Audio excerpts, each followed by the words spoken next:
Hello बच्चों, हम पढ़ रहे थे आपका Curtius rearrangement. So what is Curtius rearrangement? The thermal decomposition of acyl azide, ठीक है, टू किसमें isocyanates is known as Curtius rearrangement. अब देखो इसकी मैकेनिज्म कल आधी ही रह गई थी क्योंकि वो अपलोड नहीं हो रहा था। इसमें देखते हैं क्या हो रहा है। देखो कर्टियस में क्या है आपका, ये आपका एसिल एजाइड है, RCON double bond N double bond O। ये मैंने बताया था, एजाइड इस तरीके से लिखा जाता है। इसको क्या करते हैं, जब हीट करते हैं तो इसमें से क्या निकल जाती है, नाइट्रोजन। कैसे निकली मैंने इसके लिए बताया। देखो ये ओरिजिनली स्ट्रक्चर ये है आपका, N double bond N double bond N। ये वाला जो मिडल नाइट्रोजन है ये कैसा आपका पॉजिटिवली चार्ज है। तो क्या होगा, जब पॉजिटिव चार्ज होगा तो वो क्या करेगा, इलेक्ट्रॉन को अपनी ओर पुल करेगा। सो जो ये वाला बॉन्ड है, डबल बॉन्ड नाइट्रोजन नाइट्रोजन के बीच में, ये अपनी ओर पुल करेगा तो इलेक्ट्रॉन अपनी ओर खींचेगा। तो ये कैसा हो जाएगा, न्यूट्रल। एंड ये जो ये वाला नाइट्रोजन है ये कैसा हो जाएगा, पॉजिटिवली चार्ज। या ऐसे भी कई जगह लिखते हैं इसके रिजोनेटिंग स्ट्रक्चर्स। तो ये क्या हो गया आपका प्लस, और ये हो गया माइनस। ये डबल बॉन्ड का हो गया सिंगल, ये न्यूट्रल हो गया, ठीक हो गया। फिर जैसे ये पॉजिटिव चार्ज हुआ इसमें तो ये वाला बॉन्ड वीक हो जाता है, नाइट्रोजन नाइट्रोजन, और ये नाइट्रोजन अब इलेक्ट्रॉन अपनी ओर पुल करने लगता है। तो it means this nitrogen attract electrons toward itself. So क्या होगा, there is a cleavage of this nitrogen and nitrogen bond. And finally क्या हो जाएगा, ये जो नाइट्रोजन है it becomes positively charge, because यहाँ एरो का हेड है, इलेक्ट्रॉन ये पुल कर रहा है तो ये नेगेटिव होगा, ये पॉजिटिव हो जाएगा। तो इसके पॉजिटिव होने से क्या हो जाएगा, ये नाइट्रोजन पॉजिटिव, ये negative. It means there is a bond formation between this nitrogen and nitrogen, and these two nitrogen converted into N2 like this one, ठीक है, double bond. And we remove the charges and we convert this double bond into triple bond. तो इसने तो बना दिया आपका N2। And finally ये क्या हुआ आपका, इसने इलेक्ट्रॉन क्या किया, पुल किया, जिसकी वजह से जो ये पॉजिटिव था ये न्यूट्रल हो गया। तो क्या बना, RCON। एक लोन पेयर ऑफ है इलेक्ट्रॉन, एक और ये है, तो इट मीन्स ये क्या बन जाता है आपका, नाइट्रीन, ठीक। तो फर्स्ट स्टेप में क्या हो रहा है आपका, generation of nitrene. But there is no evidence for the this thermal Curtius reaction. There is no evidence for the generation of nitrene, ठीक है। तो नहीं इसका हो रहा है, इसका क्या है आपका, क्यों नहीं हो पाता नाइट्रीन का, कोई एविडेंस नहीं है। क्योंकि भले हम रिएक्शन ऐसे दिखा रहे हैं नाइट्रीन का जनरेशन, जो ये वाला स्टेप है कौन सा, जहाँ transfer of this R from carbon to nitrogen, ये इतना फास्ट होता है कि इस नाइट्रीन का जो टाइम, लाइफ टाइम रहता है बहुत कम रहता है। इसलिए जो रिएक्शंस हैं, यदि कैसे की जाती है आपकी, थर्मली कर्टियस रिएक्शन करते हैं तो कोई एविडेंस नहीं है कि नाइट्रीन बनता है। क्यों, क्योंकि इसका जो लाइफ टाइम है वो बहुत कम है, तो ये ट्रैप नहीं हो पाता है, ठीक है। लेकिन यदि यही रिएक्शन अभी हम पढ़ेंगे थोड़ा सा इसके बारे में, फोटोकेमिकली की जाए, मतलब हीटिंग की जगह क्या कर दिया जाए, इसमें लाइट दी जाती है, तो उस समय ये नाइट्रीन ट्रैप हुआ है, ठीक है। तो इसलिए वहाँ से एविडेंस है कि नाइट्रीन बनता है, ठीक है। इसमें कोई नहीं मिल पाता है, जब थर्मली करते हैं तो ये ट्रैप नहीं हो पा रहा है, ठीक है। अब देखो जो ये नाइट्रीन बना तो इसमें क्या होता है, अब यहाँ से समझने वाली मेन बात क्या है कि कैसे बन रहा है। देखो एक चीज़ हमेशा याद रखना है कि जो आर का माइग्रेशन होना है वो नेगेटिव के फॉर्म में होता है तीनों रिएक्शंस में, चाहे आप हॉफमैन पढ़ेंगे, चाहे आप कर्टियस पढ़ेंगे, चाहे लॉसन पढ़ेंगे। आर नेगेटिव मतलब एनाइनिक फॉर्म में माइग्रेट करता है, ठीक है। तो मतलब with a lone pair of electron, electron के साथ मूव करता है। कहने का मतलब है कि जो आर का movement from carbon to nitrogen shifting होती है विथ इलेक्ट्रॉन के साथ होती है। तो इट मीन्स इन दोनों के बीच का जो बॉन्ड क्लीव होता होगा वो कैसे होता होगा आपका, आर इलेक्ट्रॉन पुल करता है, ठीक है। तो ये बॉन्ड ऐसे क्लीव हुआ, ये कैसा हो जाएगा आपका आर नेगेटिव, और यहाँ से आर नेगेटिव क्या होगा, सीधे यहाँ जुड़ जाएगा। अब ये वहाँ पर कैसे बनता है, देखो नाइट्रीन, मैंने शायद कैसा, देखो C डबल बॉन्ड O था, ठीक, N था, N के पास दो इलेक्ट्रॉन के पेयर दिख रहे, ठीक। अब मान लेते हैं कि वैसे होता क्या है, ये तुरंत ऐड करता, लेकिन माना क्लीव होता तो क्या बनता, देखो R क्या बनता, नेगेटिव, और C क्या बनता आपका पॉजिटिव, ऐसा ही होता। जब ये R और C का बॉन्ड क्लीव होता तो क्या बनता, R नेगेटिव और C पॉजिटिव, ऐसा बनना था, ठीक। अब ये R नेगेटिव है तो ये क्या करता है आपका, नेगेटिव मतलब है ये भी दो इलेक्ट्रॉन है, समझ में आ रहा है। नेगेटिव का मतलब क्या है आपका, ये दो इलेक्ट्रॉन है, तो R अपना एक इलेक्ट्रॉन नाइट्रोजन को देगा, ठीक। तो क्या हो जाएगा भाई, नाइट्रोजन में कितने इलेक्ट्रॉन होंगे, दो पेयर तो आपको पहले ही दिख रहे होंगे, कार्बन डबल बॉन्ड O आपको दिखाई दे रहा होगा, ये प्लस आपको दिखाई दे रहा होगा। अब R अपना इलेक्ट्रॉन नाइट्रोजन को देगा तो एक इलेक्ट्रॉन ये नाइट्रोजन में आया, किसका है ये इलेक्ट्रॉन, R से आया है, ठीक हो गया। और R के पास कितना बचा, फिर जो एल्किल ग्रुप है उसके पास एक इलेक्ट्रॉन बचा, क्यों, अभी तक दो दिख रहे थे ना, नेगेटिव का मतलब होता है दो इलेक्ट्रॉन, तो एक इलेक्ट्रॉन R ने नाइट्रोजन को दिया और R कैसा हो गया फिर आपका, एक इलेक्ट्रॉन R में एक नाइट्रोजन में। अब ये डोनर है तो कैसा चार्ज हो जाएगा, पॉजिटिव, ठीक। और पहले से कैसा था ये नेगेटिव, इट मीन्स ये कैसा हो जाएगा, न्यूट्रल, आर कैसा हो जाएगा, न्यूट्रल।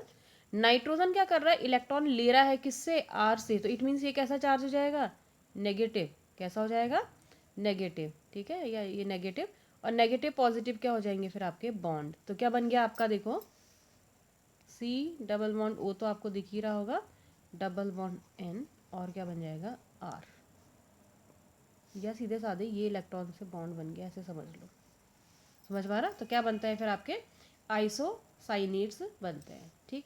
तो ये था आपका, ये मैंने बनाया था एसिल एजाइड को बनाने की एक मेथड थी ये, तो ये आपकी किसकी मैकेनिज्म है, फिर आपके कर्टियस रीअरेंजमेंट की मैकेनिज्म है। अब है एप्लीकेशन ऑफ कर्टियस रीअरेंजमेंट की, कहाँ पर एप्लीकेशन, तो जो फर्स्ट एप्लीकेशन है वो क्या है आपका, एमिनो एसिड सिंथेसिस में, ठीक है। तो एमिनो एसिड जानते ही हो क्या होता है, अमाइनो एसिड्स, जिसमें क्या होता है, कार्बन में NH2 ग्रुप भी होता है और COH ग्रुप भी होता है, ठीक है।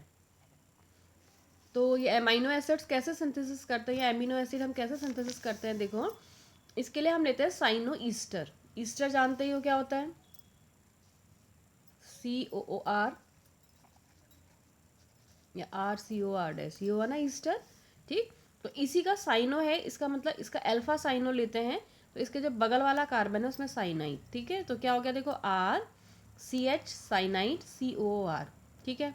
अभी हमने पहले पढ़ा था कल लेक्चर में कि कैसे हम ईस्टर को एजाइड में कन्वर्ट करते हैं, तो हम कैसे करते हैं, आपका ईस्टर की किसके साथ रिएक्शन करते हैं, हाइड्राजीन के साथ, फिर किसके साथ रिएक्शन करते हैं, हाइड्राजीन के साथ करते हैं, तो क्या बनता है आपका एसिल हाइड्राजीन, उसके बाद किसके साथ रिएक्शन करते थे, नाइट्रस एसिड के साथ, तो किस में कन्वर्ट हो जाता है आपका, CON3 में कन्वर्ट हो जाता है, ठीक है। लेकिन जब ये रिएक्शन करते हैं तो इसका भी हाइड्रोलिसिस हो जाता है साइनाइड का, और साइनाइड के हाइड्रोलिसिस से आप जानते हैं क्या बनता है आपका, कार्बोऑक्सिलिक एसिड, ठीक है। कैसे बनता है, ऐसे बनता है, एक बार पीछे जाएंगे तो C triple bond and cyanide होता है।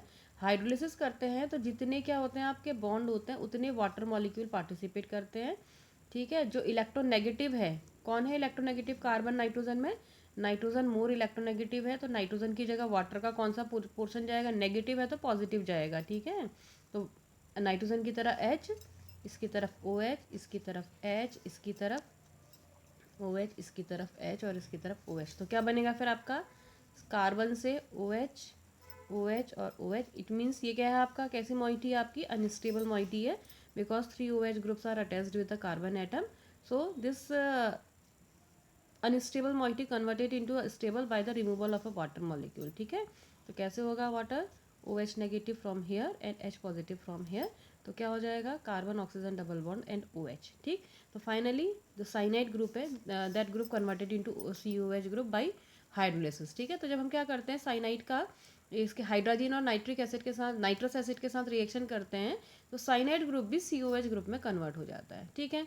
एंड फाइनली क्या करेंगे, देखो ये हो गया आपका साइनाइड। अब इसको गर्म किया तो गर्म करने पर क्या होगा, कर्टियस रीअरेंजमेंट होगा, इट मीन्स क्या होगा, जो इस कार्बन से जो एल्किल ग्रुप है, एक तो नाइट्रोजन रिमूव हो जाएगी, ये कहाँ पर शिफ्ट हो जाएगी फिर आपकी, कार्बन टू नाइट्रोजन, ऐसा ही होता है कुछ, ठीक। तो क्या बन गया, देखो ये CO तो ये अलग दिख रहा है, ये लास्ट में CO दिख रहा, इससे पहले वाले डबल बॉन्ड ये नाइट्रोजन यहाँ पर है, ये वाला N2 निकल गया होगा, -N2, ठीक। और इस नाइट्रोजन से क्या जुड़ गया, देखो इस ये वाला कार्बन अटैच होगा, तो CH COH एंड R ये अटैच हो गया।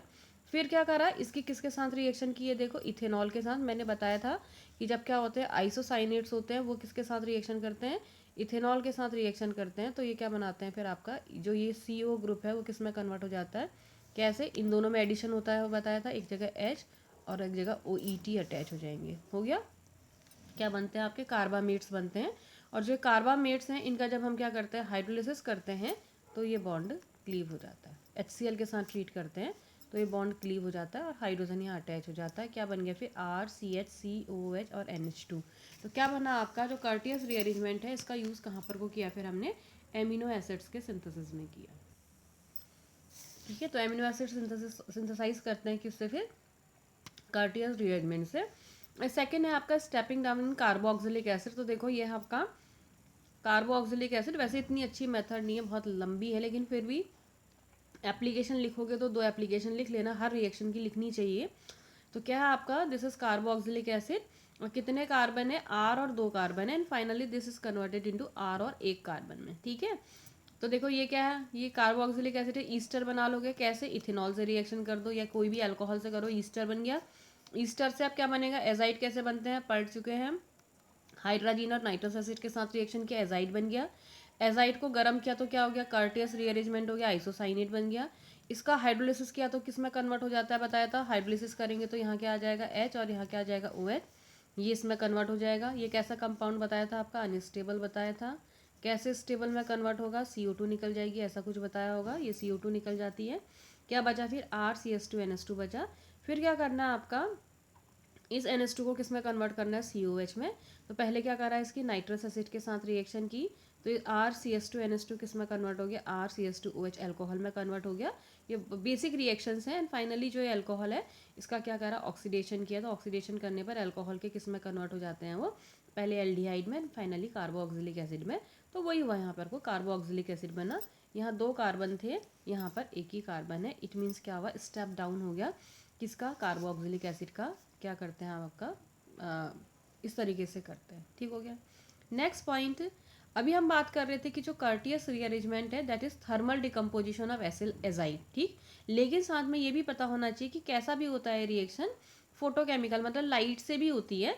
और जब ये लाइट से हम इस तरीके का कर्टियस रीअरेंजमेंट करते हैं that is known as photochemical Curtius rearrangement. ठीक है, क्या कहलाता है, फोटोकेमिकल कर्टियस रीअरेंजमेंट। और ये रिएक्शन है, ये भी किसके थ्रू जाती है, नाइट्रीन के थ्रू। ठीक, नाइट्रीन इंटरमीडिएट के थ्रू जाती है और वो ट्रैप भी किया गया है वो नाइट्रीन। और साथ में लेकिन इस रिएक्शन का ये ड्रॉबैक है कि इसमें क्या होते हैं आपके बहुत सारे, क्योंकि ये जो रिएक्शन है, क्योंकि जो फोटोकेमिकल रिएक्शन होती है जनरली कैसी होती है आपकी, रेडिकल मैकेनिज्म के थ्रू होती है और कहीं भी क्लीव भी हो सकती हैं। तो क्या होता है आपका कई साइड प्रोडक्ट बनते हैं, ये इसका एक ड्रॉबैक है। ठीक है, नेक्स्ट एक और होती है एजाइड की रिएक्शन दैट इज फॉस्फेनिक एजाइड का थर्मल रिएक्शन। ठीक है, उसको क्या कहते हैं आपका, हर्गर्स रिएक्शन कहते हैं। तो ये कुछ पॉइंट हैं जो कि साइड में आप लिख सकते हैं कि क्या कर्टियस रीअरेंजमेंट है और क्या हर्गर है। इसको जानना चाहो तो 2 लाइन इसकी रिएक्शन भी डिटेल में लिख सकते हो। ठीक हो गया, तो ये आपका कंप्लीट हो गया है कर्टियस रीअरेंजमेंट।